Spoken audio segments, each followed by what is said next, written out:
Hi guys, आप सबका हमारे यूट्यूब चैनल तस्मीर कैरियर एकेडमी पे स्वागत है। गाइस, आज जो हम आपको डिटेल देने जा रहे हैं वो देने जा रहे हैं CSIR national botanical research institute recruitment 2025 के नोटिफिकेशन के बारे में।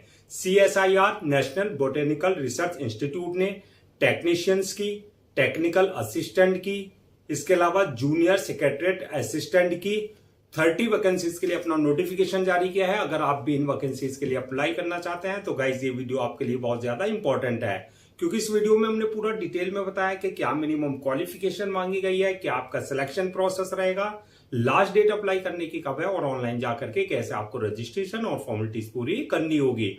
तो गाइज पूरा वीडियो देखिएगा और साथ ही साथ में हमारे इस यूट्यूब चैनल को सब्सक्राइब कर लें, लाइक करें और ज्यादा से ज्यादा शेयर करें।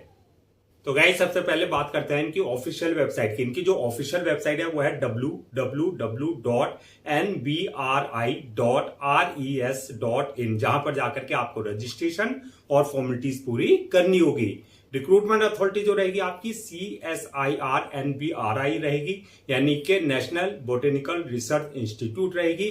पोस्ट नेम की अगर बात करें तो टेक्नीशियंस की रहेंगी, टेक्निकल असिस्टेंट की रहेगी, इसके अलावा जूनियर सेक्रेटरीट असिस्टेंट की पोस्ट आपकी रहेंगी। ये आपकी परमानेंट यानी कि रेगुलर जॉब से रहेंगी। जेंडर की अगर बात करें तो मेल एंड फीमेल यानी कि man and women both can apply for these vacancies है।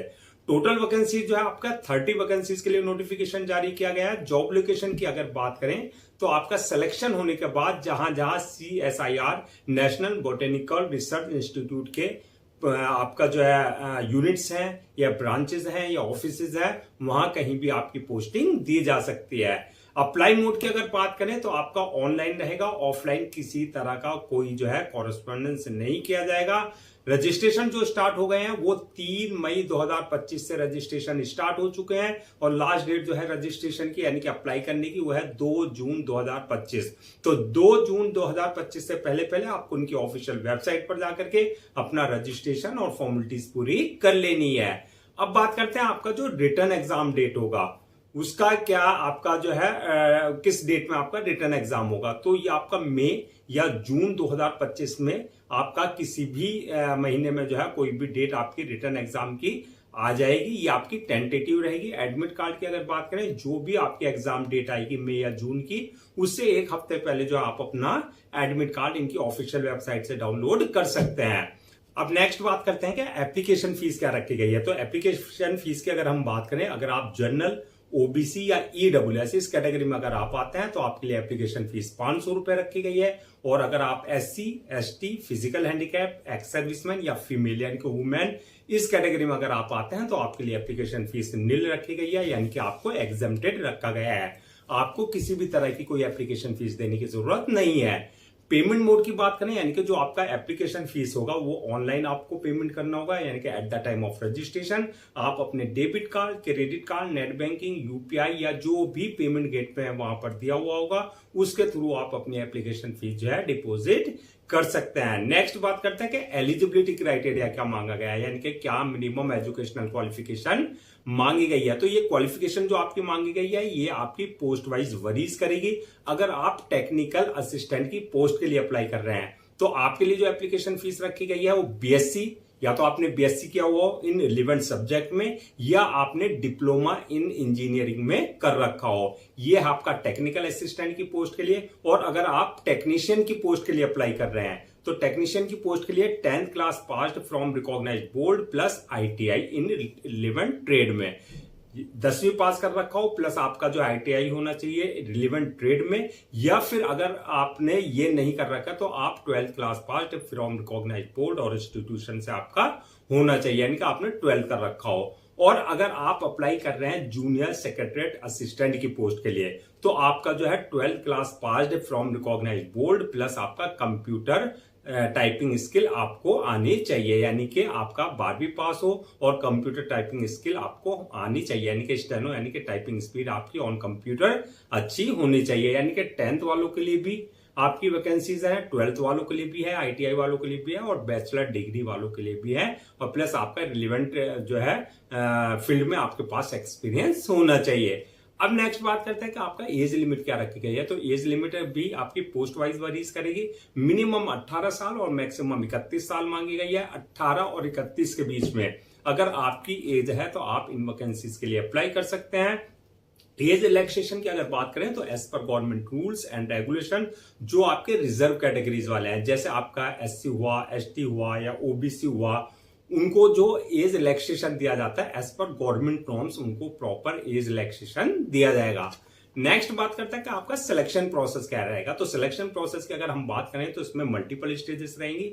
फर्स्ट स्टेज जो रहेगी आपकी रिटन एग्जामिनेशन की रहेगी, यानी कि आपका रिटन एग्जाम कंडक्ट किया जाएगा। जो रिटन क्वालिफाई कर लेंगे उनको स्किल टेस्ट या ट्रेड टेस्ट जो है आपका क्वालिफाई करना होगा, यानी कि स्किल टेस्ट या ट्रेड टेस्ट में क्या रहेगा आपका स्टेनो हुआ या टाइपिंग हुआ जिस पोस्ट के लिए एप्लीकेबल है। और थर्ड स्टेज जो रहेगी आपकी डॉक्यूमेंट्स वेरिफिकेशन की, यानी कि at the time of registration जो आपने अपने डॉक्यूमेंट्स अपलोड किए हैं वो सारे डॉक्यूमेंट्स आपके ओरिजिनल चेक किए जाएंगे, यानी कि वेरीफाई किए जाएंगे। और लास्ट स्टेज जो रहेगी वो रहेगी आपकी मेडिकल एग्जामिनेशन की, यानी कि जिस पोस्ट के लिए आपने अप्लाई किया है उसके लिए देखा जाएगा कि फिजिकली और मेंटली आप पूरी तरीके से फिट हैं या नहीं है। तो ये मल्टीपल स्टेजेस रहेंगे जो आपको क्लियर करनी होगी।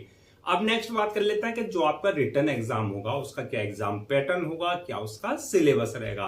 तो एग्जाम पैटर्न और सिलेबस की अगर हम बात करें तो सबसे पहले बात करते हैं हम एग्जाम पैटर्न की। ये आपका पोस्ट वाइज वरीज करेगा।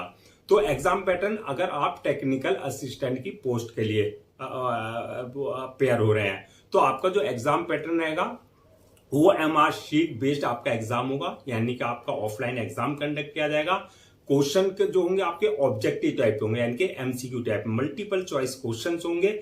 स्टैंडर्ड जो रहेगा क्वेश्चंस का वो डिप्लोमा लेवल और ग्रेजुएशन लेवल का आपका रहेगा। पेपर जो रहेंगे इसमें पेपर फर्स्ट, सेकंड और थर्ड 3 पेपर रहेंगे। पेपर फर्स्ट जो होगा वो 1 आवर का होगा, 1 घंटे का होगा, जिसमें आपके मेंटल एबिलिटी टेस्ट से रिलेटेड क्वेश्चंस होंगे, जिसमें 50 क्वेश्चंस होंगे, 50 क्वेश्चन जो कि आपके मैक्सिमम 100 मार्क्स के रहेंगे। इसमें किसी तरह की कोई निगेटिव मार्किंग नहीं रहेगी और ये पेपर जो रहेगा आपका क्वालिफाइंग नेचर का रहेगा। पेपर सेकंड जो होगा वो पेपर सेकंड आपका 30 मिनट का होगा, यानी कि आधे घंटे का होगा, जिसमें आपके जनरल अवेयरनेस से रिलेटेड क्वेश्चंस होंगे, जिसमें 25 क्वेश्चन होंगे जो कि 75 मार्क्स के आपके रहेंगे। दूसरा जो रहेगा आपका इंग्लिश लैंग्वेज से क्वेश्चंस होंगे, इसमें भी 25 क्वेश्चंस होंगे और आप 75 मार्क्स के आपके रहेंगे। इसमें जो है नेगेटिव मार्किंग का प्रोविजन रखा गया है, यानी कि रॉन्ग आंसर के लिए नेगेटिव मार्किंग की जाएगी। पेपर थर्ड जो रहेगा वो 90 मिनट का होगा आपका, वो होगा आपका प्रोफेशनल नॉलेज, यानी कि आपकी कंसर्न जो सब्जेक्ट है उससे रिलेटेड क्वेश्चंस होंगे। इसमें 100 क्वेश्चन रहेंगे जो कि आपके 300 मार्क्स के रहेंगे। इसमें भी निगेटिव मार्किंग आपकी रॉन्ग आंसर के लिए की जाएगी। तो ये था गाइस आपका टेक्निकल असिस्टेंट की पोस्ट के लिए। अगर आप अप्लाई कर रहे हैं टेक्नीशियन की पोस्ट के लिए तो आपका जो एग्जाम पैटर्न होगा, पेपर का पैटर्न, वो होगा आपका ओएमआर शीट बेस्ड ही एग्जाम लिया जाएगा आपका, यानी कि ऑफलाइन कंडक्ट किया जाएगा। ऑब्जेक्टिव टाइप यानी कि MCQ type multiple choice questions होंगे आपके। स्टैंडर्ड जो रहेगा 10+ ITI या 12th लेवल का आपका स्टैंडर्ड रहेगा। पेपर जो होंगे इसमें भी paper first, second, third 3 paper होंगे। पेपर फर्स्ट जो होगा 1 घंटे का होगा, जिसमें मेंटल एबिलिटी टेस्ट से क्वेश्चंस होंगे जो कि आपके 50 क्वेश्चन जो कि 100 मार्क्स के रहेंगे। इसमें भी किसी तरह की कोई नेगेटिव मार्किंग नहीं रहेगी, ये क्वालिफाइंग नेचर का होगा। पेपर 2 जो होगा आपका 30 मिनट का होगा, इसमें जनरल अवेयरनेस से रिलेटेड क्वेश्चंस होंगे, 25 क्वेश्चन 75 मार्क्स के होंगे। और इंग्लिश लैंग्वेज से क्वेश्चंस होंगे, ये भी 25 क्वेश्चन 75 मार्क्स के रहेंगे। इसमें निगेटिव मार्किंग का प्रोविजन रहेगा, यानी कि रॉन्ग आंसर के लिए जो आपको निगेटिव मार्किंग आपकी की जाएगी। पेपर थर्ड जो होगा इसमें 1 आवर यानी कि 1 घंटे का होगा। ये आपका कंसर्न सब्जेक्ट यानी कि जो आपका क्राइटेरिया जिस पोस्ट के लिए आपने अप्लाई किया उससे रिलेटेड सब्जेक्ट्स है, यानी कि प्रोफेशनल नॉलेज चेक की जाएगी। इसमें 50 क्वेश्चन जो कि आपके 150 मार्क्स के रहेंगे। इसमें भी रॉन्ग आंसर के लिए निगेटिव मार्किंग का प्रोविजन रखा गया है। अब लास्ट बात करते हैं, अगर आप जूनियर सेक्रेटरीट असिस्टेंट की पोस्ट के लिए अप्लाई कर रहे हैं तो ये भी आपका जो एग्जाम पैटर्न रहेगा इसमें ओएमआर शीट बेस्ड एग्जाम होगा, यानी कि ऑफलाइन एग्जाम कंडक्ट किया जाएगा, या फिर आपका सीबीटी यानी कि कंप्यूटर बेस्ड टेस्ट, यानी कि ओएमआर शीट भी ऑनलाइन भी आपका जो है एग्जाम कंडक्ट किया जा सकता है या ऑफलाइन भी किया जा सकता है, ये उनका अपना डिस्क्रिप्शन होगा।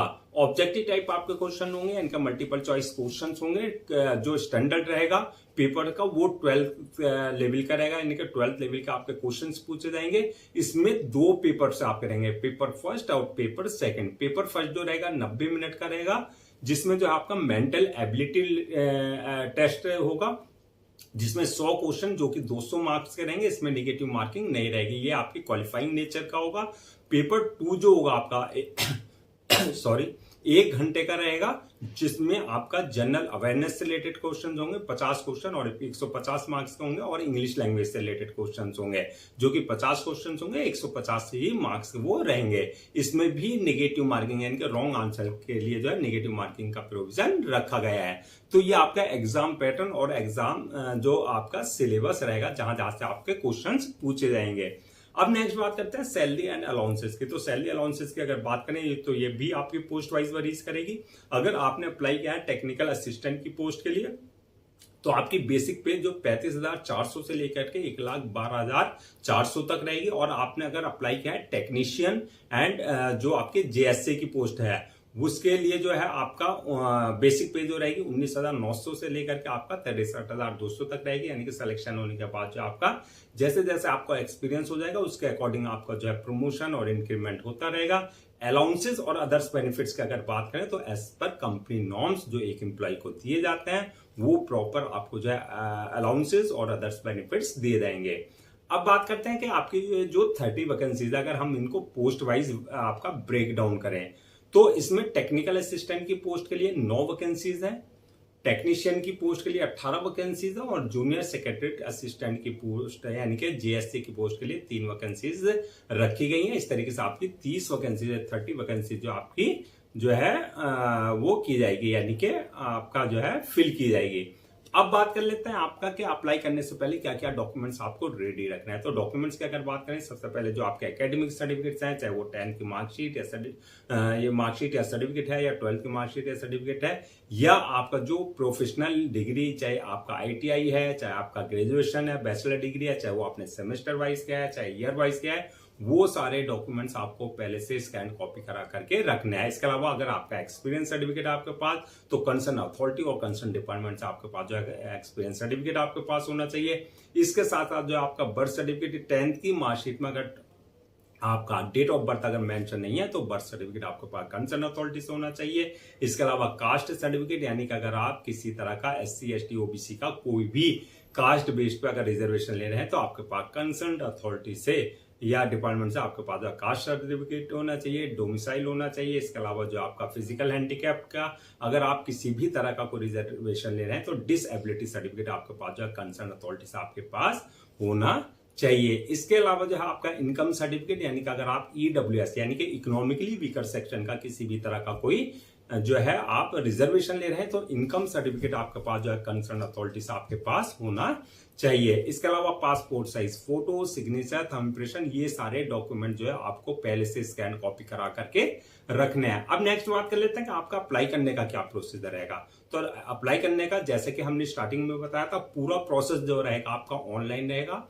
ऑफलाइन किसी भी तरह का कोई कम्युनिकेशन या कॉरेस्पॉन्डेंस नहीं किया जाएगा। ऑनलाइन अप्लाई करने के लिए सबसे पहले आपको इनकी ऑफिशियल वेबसाइट www.nbri.res.in पर विजिट करना है। जब आप वहां विजिट करेंगे, होम पेज पर जाएंगे, वहां रिक्रूटमेंट सेक्शन वाले पे आपको क्लिक करना है। वहां करने के बाद जो अप्लाई ऑनलाइन का लिंक मिलेगा, वहां आपको क्लिक करना है। यहाँ इस बात का ध्यान रखना, अगर आपने इनके पोर्टल पर जो इनका पोर्टल है, अगर उस पर अपने आप का रजिस्ट्रेशन नहीं करा रखा है, तो आपको न्यू रजिस्ट्रेशन पर जाकर के अपना जो है personal details plus valid email ID और मोबाइल नंबर से अपना आपको रजिस्टर्ड करा लेना है, जहां से आपके जो है यूजर नेम और पासवर्ड जनरेट हो जाएगा, जो कि आपके क्रेडेंशियल होंगे। और अगर ऑलरेडी आपने इनके पोर्टल पर अपने आपको रजिस्टर करा रखा है, तो आपके पास यूजर नेम पासवर्ड होगा, यानी कि क्रेडेंशियल होंगे। उन्हीं क्रेडेंशियल से आपको लॉगिन करना है। लॉगिन करने के बाद जो आपका एप्लीकेशन फॉर्म आएगा, उस एप्लीकेशन फॉर्म में आपकी जो पर्सनल डिटेल्स मांगी जाएगी, जैसे आपका नाम, father name, mother name, date of birth, आपका एकेडमिक क्वालिफिकेशन, आपकी प्रोफेशनल क्वालिफिकेशन, आपका एक्सपीरियंस, जो भी रिक्वायर्ड डिटेल्स है वहां पर आपको बिल्कुल एक्यूरेट फिल करनी होगी। डिटेल्स फिल करने के बाद जो नेक्स्ट ऑप्शन आएगा आपका अपलोड योर डॉक्यूमेंट्स का, यानी कि जो आपके डॉक्यूमेंट्स है, चाहे वो एकेडमिक है, चाहे वो प्रोफेशनल है, वो सारे डॉक्यूमेंट जो आपको अपलोड करना है। साथ में passport size photo, signature, thumb impression, जो भी रिक्वायर्ड डॉक्यूमेंट्स है, वो आपको उनके प्रेस्क्राइब्ड फॉर्मेट के हिसाब से, यानी कि जो डायमेंशन है उसके ही अकॉर्डिंग आपको सारे डॉक्यूमेंट्स अपलोड करने होंगे। डॉक्यूमेंट्स अपलोड करने के बाद जो है नेक्स्ट ऑप्शन आएगा आपका पेमेंट का, यानी कि जो आपकी एप्लीकेशन फीस है वो आपको अपनी कैटेगरी के अकॉर्डिंग जो अपने debit card, credit card, net banking, UPI, IMPS या जो पेमेंट गेटवे है उनका, उसके थ्रू जो आप अपनी एप्लीकेशन फीस डिपॉजिट कर सकते हैं। एप्लीकेशन फीस डिपॉजिट करने के बाद जो नेक्स्ट ऑप्शन आएगा आपका फॉर्म को सबमिशन का, यानी कि अपलोड करने का।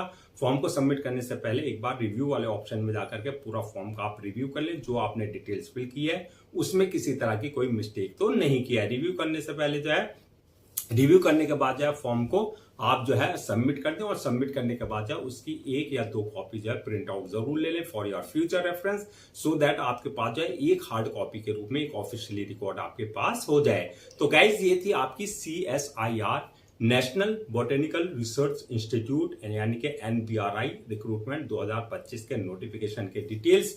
आई होप आपके सारे डाउट्स क्लियर हो गए होंगे। अगर अब भी आपको किसी तरह का कोई डाउट है, क्वेरी है या कंफ्यूजन है तो आप हमसे कमेंट सेक्शन में पूछ सकते हैं, हम उसका रिप्लाई जरूर देंगे। मैं एक बार आपको जो है रजिस्ट्रेशन डेट और लास्ट डेट जो है रजिस्ट्रेशन की वो रिमाइंड करा देता हूं, सो दैट आप उसे नोट डाउन कर लें। रजिस्ट्रेशन जो स्टार्ट हो चुके हैं 3 मई 2025 से रजिस्ट्रेशन स्टार्ट हो चुके हैं, और लास्ट डेट जो है रजिस्ट्रेशन की यानी कि अप्लाई करने की वो है 2 जून 2025। तो 2 जून 2025 से पहले पहले आप उनकी ऑफिशियल वेबसाइट पर जाकर के अपना रजिस्ट्रेशन और फॉर्मेलिटीज पूरी कर लेनी है। गाइज हम आपके लिए जितने भी गवर्नमेंट जॉब्स हैं या गवर्नमेंट एग्जाम्स हैं उससे रिलेटेड जितने भी अपडेट्स होते हैं उस पर वीडियोज लेकर के आते हैं। इसके साथ साथ जो है प्रॉपर कैरियर गाइडेंस पे आपके लिए वीडियोज लेकर के आते हैं। अगर आप भी चाहते हैं कि आपको प्रॉपर कैरियर गाइडेंस मिलती रहे, साथ ही साथ में आपको गवर्नमेंट जॉब्स और गवर्नमेंट एग्जाम्स के पूरे अपडेट्स मिलते रहे, तो आप लोगों से मेरी रिक्वेस्ट है आप हमारे इस यूट्यूब चैनल को सब्सक्राइब कर लें, लाइक करें और ज्यादा से ज्यादा शेयर करें।